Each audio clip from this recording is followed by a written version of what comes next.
To show the text threads, you go to View, Extras, Text Threads, which is also Control-Alt-Y.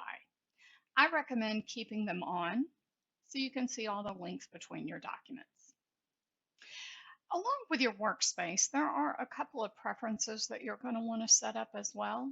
And in my workspace video, I talk about these, but just make sure the biggest one here is under type.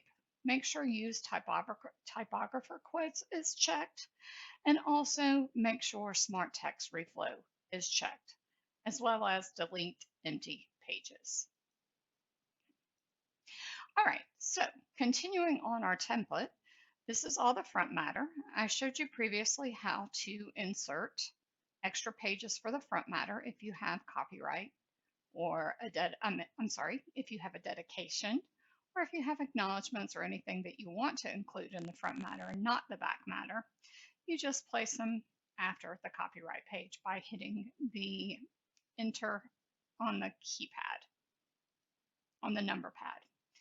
And then we have the table of contents. Now, if you have a fiction book, novel, that only has like chapter 1 or the page chapter titles are really not relevant, you don't need to include a table of contents. I usually don't recommend including a table of contents on a novel unless it's a memoir and the meaning of the chapters, the naming of the chapters means something.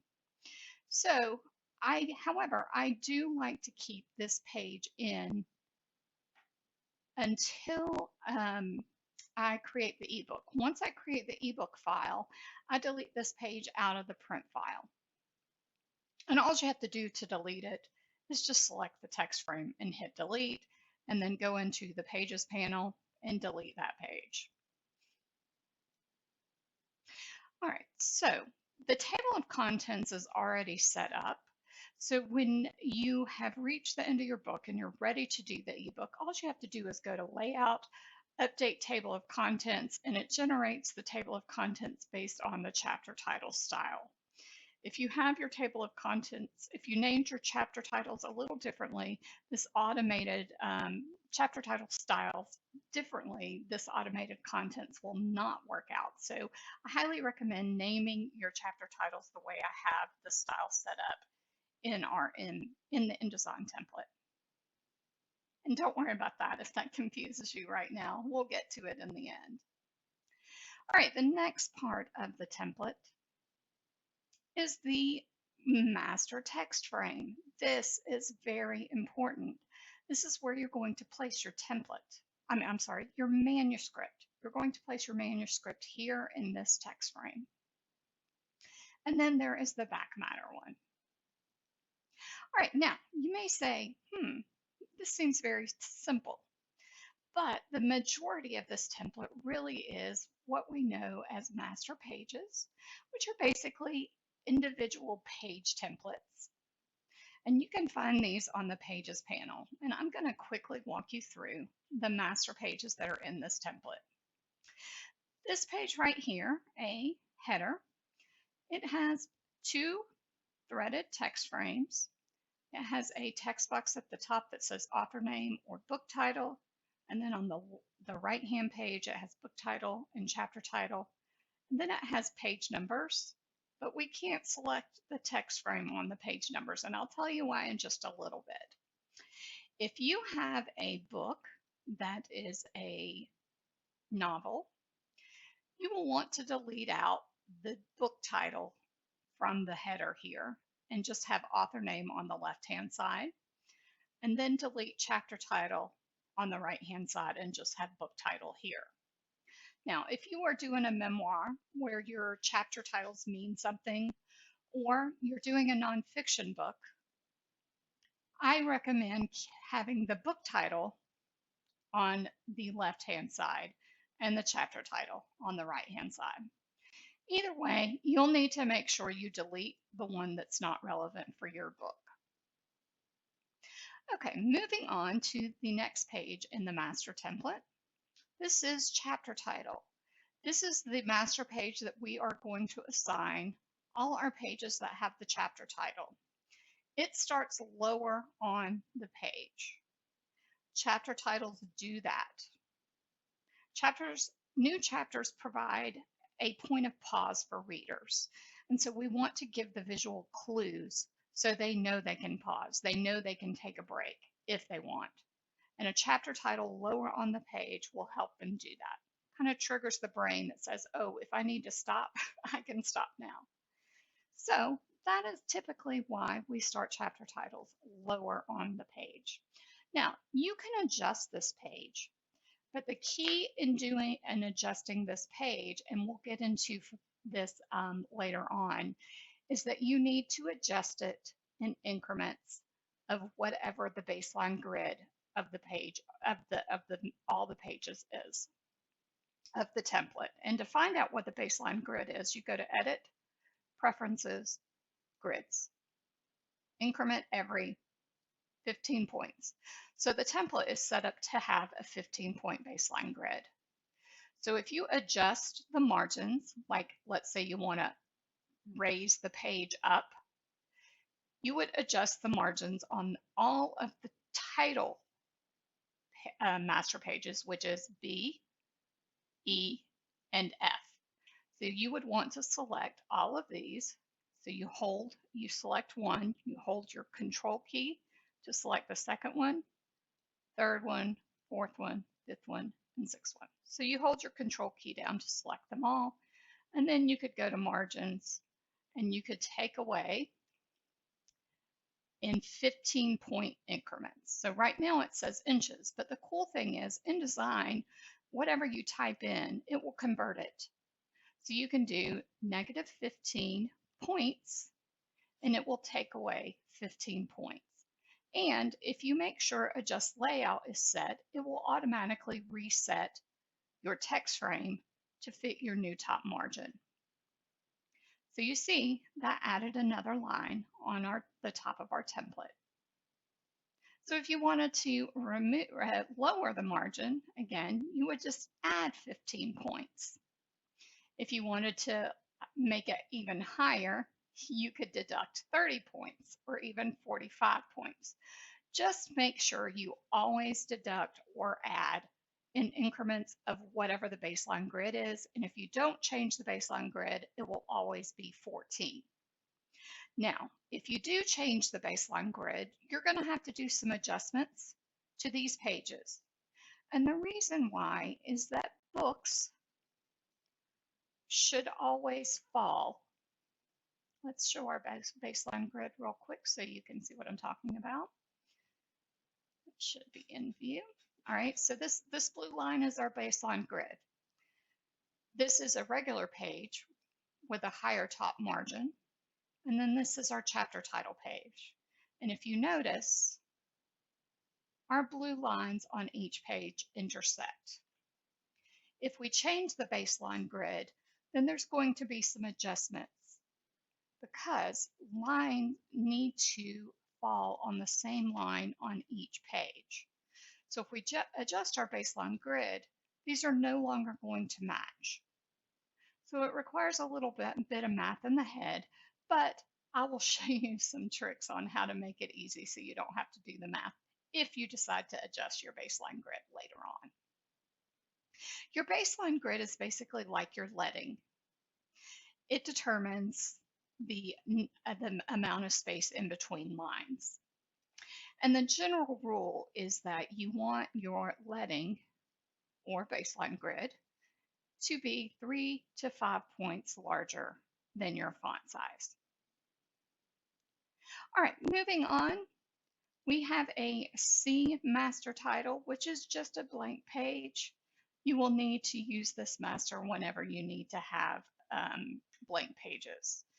So for example, if you only want to start your chapter titles on a right-hand page, you will have blank pages on the left occasionally. And your blank pages should not have any page numbers or page headers. So we use the C blank page in those situations. Now, the D page is not anything that you will actually assign in your book. The D page is strictly for page numbers. All right, so if you need to make adjustments to your page numbers, you would come to this page. For example, you could actually move your page numbers to the top and put them outside, put them on the outside edge, and you would do that here. And if you will notice, individual master pages actually have little D's in the corner. That means that those pages use our D page number as a base. And that's the reason why we can't select the page numbers on the A header page. So if we made any changes to the D pages here, it would reflect in all of these pages that also use the D page number master page as a base. All right, the next master page in our document is called the title, no ornament. This is if you want to have some sort of decoration on the B chapter title page, but you also have pages with other titles that you don't want the decoration, such as your back matter and front matter, but you want to keep the page number. The F title page works the same way. You wouldn't place an ornament on this page, but this page doesn't have a page number, but it still starts on that lower line from the chapter title or the other title page. This is the page that I typically set our book title on. And then lastly, we have our G header. And this is mainly used if you have a nonfiction book that you're doing and the A header is set where you would use book title and chapter title, but the G header is set where you would use book title and other titles. So these pages would be for your back matter in a nonfiction book where you have other titles such as acknowledgments or references and things of that nature. All right, so that's it for the master pages. The next part of the template is paragraph styles. So we are going to expand these up and take a look at our paragraph styles. Ignore these down here. These will not really be in your document, so I'm actually going to delete them. Okay, so this is what the paragraph styles look like. All of these are set up just for your use, and you can create additional paragraph styles as needed. The main paragraph style to note is this chapter text. Everything in this style is pretty much built around chapter text. So if you make a change to the chapter text style, it will usually change and update almost all of the other options. So here, let's say we didn't want to use Garamond, but we wanted to use Bookmania. We could type in Bookmania here, and it will update all the necessary paragraph styles throughout the document. Same goes for font size. However, there's some things that will not update. So for chapter title, if we look at the chapter title, we will see it's based on chapter text. So if we change the font for chapter text, it will change to that font, but it will keep the size 22 and the leading 24 and some of the other settings that we have within the paragraph style. So it's important to know that a lot of these will change based on a style that is a sleek to. So if you want to change the overall font, always do that in chapter text. If you change it in first para, which is similar to chapter text, it just doesn't have an indent, well, the fonts are going to be different. So it's important to get to know all of these little elements that go into the paragraph styles. Chapter text is your most important. Chapter text space above is in those situations where you just need to add a blank line above. It's important not to get in the habit of adding blank lines by hitting the paragraph mark. The reason being is that sometimes those do not come through in an ebook, and it's best to always use space above or space below instead of just hitting the enter key and adding a paragraph mark. First para is chapter text, but it doesn't have an indent. So at the beginning of every chapter, your first paragraph should not have an indent, and after a scene break, your first paragraph should not have an indent. So first para is used in those situations. Also, we have a first para space above if you ever need a first para with space above. First para drop cap is for the first paragraph in a new chapter if you want to have a drop cap.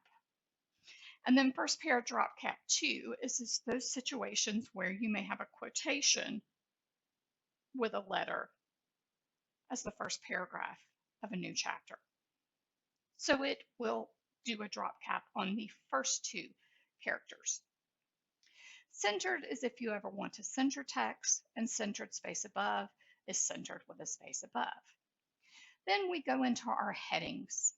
We have chapter number, chapter title, part number if your book has parts, part title, and then other titles. Other titles are typically for the front and back matter. Then we have some miscellaneous, split for ebook. We'll get into that later when we move towards ebooks. Image, if you ever want to include an image such as an author photo. Ornament, another option for split that we'll talk about for the ebook. Copyright, and the copyright is basically text on the copyright, and we typically set the copyright text smaller. So you'll see this is 10 points currently. You can actually make that smaller if you want, but whatever your main font that you use for chapter text will be whatever is here for the copyright. It'll just be smaller. Then we have copyright 1 ebook split. Again, we'll get into that for the ebook. And then copyright no space, and that's if you had a line that you didn't want to space separately, because the copyright space is built with the space above. You can see here. But this line, we don't want space above. So we are going to choose copyright no space, and that will pull it with a line above. Same with Jane Doe Publishing. We can assign no space to that, and that will pull it up with published by. The header. This is on our master page. We currently don't have any header pages assigned in our document, but we'll get into that in a little bit. But the header font is this right here. So if we change what font we want to use for the header, it will also change what font is set for the page numbers and size as well. Page numbers is linked to header. Then dedication is for the dedication page. It's typically centered and set in italics. And then dedication 1 split for ebook. We'll talk about that later. And then we have a scene break style. This puts a space above and below. Next, we have block quotes. And block quotes are great for sections where you want to offset it from the regular text. You want space above, space below, you want to indent it in. I use these for letters or signage or any kind of special thing that you have in your book. Also related to block quote are text messages, and I have built in some text message styles. Now, you'll see all of these. We have block quote first line, block quote middle. Well, a block quote is just for one paragraph where you just want one paragraph set off. It'll be indented in, it will have space above and space below, whereas block quote first line would be for a series of paragraphs that you want set in a block quote. You would set the very first paragraph in that section, such as a letter, as block quote first line, and then the paragraphs following, you would set those as block quote middles. So those don't have space above or space below, and they're indented, whereas block quote first line has space above, but is not indented. And then following block quote middle for your last block quote, you would want to assign the next line chapter text space above to have that space between the chapter text and the block quote. The text ones work similar. if you have a single text message all on its own, you can assign the text. Text 1 is if you had a consecutive back and forth text message flow. The first text would be text 1, and all the subsequent texts would be text 2. And then when the text messages were done, you would use the next paragraph would be set as chapter text space above. And then we have our title page, which includes a book title. We don't use this one anymore, so I'm going to delete that one out. Book title, author, and subtitle if you have one. And then we have the table of contents settings. These are chapter titles, other titles, and part titles. Now, you may never need the one for other title or part title, but that's okay. They're in here if you need them. And they are also already built into our table of content styles here, part title, other titles, and chapter titles.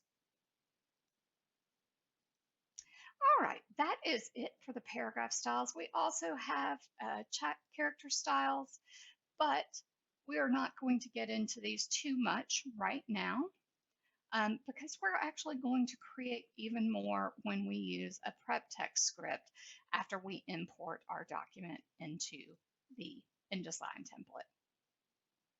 So let's go back to the book title page. Something to note is that I have text variables set up through this document. So you'll notice this says book title. It is assigned the book title style, master style, paragraph style. You'll also notice subtitle and then author name. Let's go to the copyright page. You'll see I can't really select this text individually. It's like one field. So is subtitle and so is author name. Then if we go to our header page, it's the same thing. Book title, author name, book title, chapter text.